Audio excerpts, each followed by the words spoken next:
Hello, this is Papa G, and today we're going to create a sigil for abundance. Now, some people may ask, what is a sigil?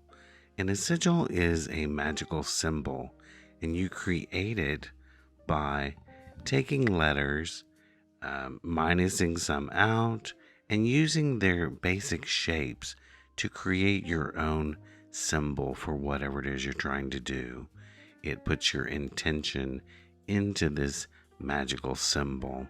And today we're going to do one for abundance. So we've written out I am abundant.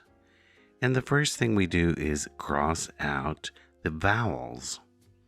And below that you will write the remaining consonants. So once you do that, you can see that we're putting down all of the remaining consonants, all of them, even if they repeat. So we have M, B, N, D, N, T. Now we go back, and any consonants that repeat, we also get rid of those. So that leaves us with M, B, N, D, T. So now we have to decide how to make a magical symbol out of this. It does not have to be in order. You can choose whichever letter that you want to start with, whatever you think will actually help make a better shape. I'm starting with T because it is a good thing just to build a base off of. And sometimes you have to stop and think how, what's the next one I want to use? What fits into here? And sometimes you'll find that some letters fit into other ones. So we started with the T, and it looks like I'm actually making a little McDonald's sign, doesn't it? So I am putting the M on the top. And what we've done here is there's the B is right there on the top if you turn it sideways. So we actually have the M, the B, and also the D is inside if you choose just one side of it. So here we have 3 different letters all inside that one top symbol. So now I'm going down and choosing to make N by just putting 2 lines off the side of the T. It does look a little unusual right now. It doesn't look very magical, does it? So you can then take that basic shape and give it flourish. Here I'm creating that M sort of wiggle line at the top and then creating the T below it. Giving it back that N with a little bit of curve to it. It doesn't have to be perfect. It doesn't have to be exactly the letters. The point is, when you look at the symbol, you know what it means. And there I just decided to put a few little tails on the end.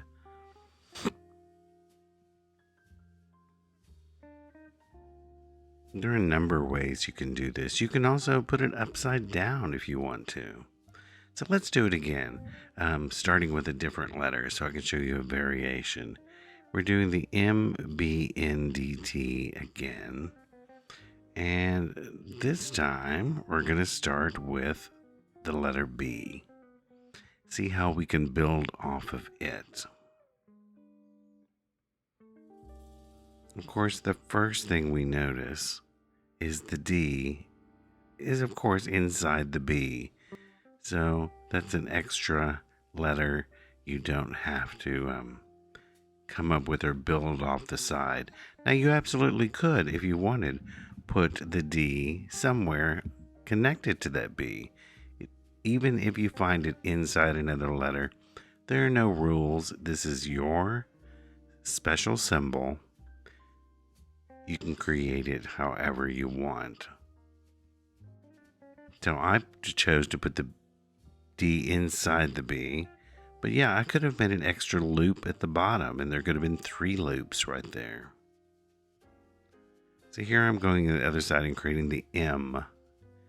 And it sort of looks, well, sort of like a crude little butterfly, doesn't it?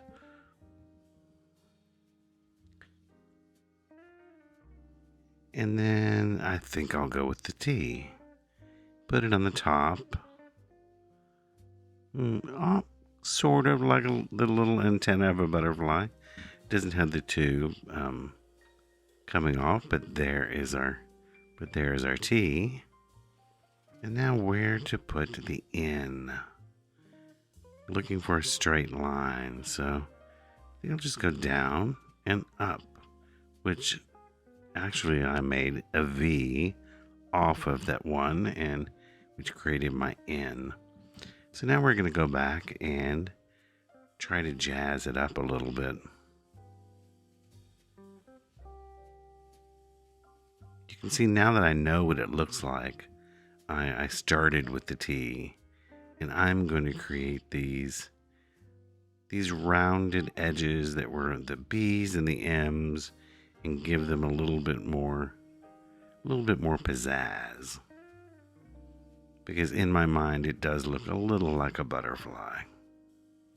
So I'm still putting that V there for that symbol. And just a little bit of, like I said, flourish on the end. And at the top, I think I'll put a small arrow. For no particular reason. And I think I'll go back inside and just put some symbols that remind me of a butterfly, creating little loops inside. So there, this is actually a symbol now for abundance. And that's 2 different ways to use one phrase. You can see I put out to help me some of my things from my altar that I use for abundance. This is a little money bag. This is the 4-leaf clover. And I even brought out a mercury dime. There's also one on the far side. This is one of my pride and joys. It is a large piece of pyrite I got at a psychic fair.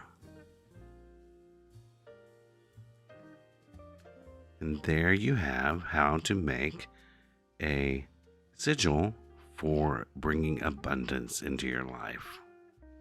I hope you've enjoyed this, and I look forward to doing more.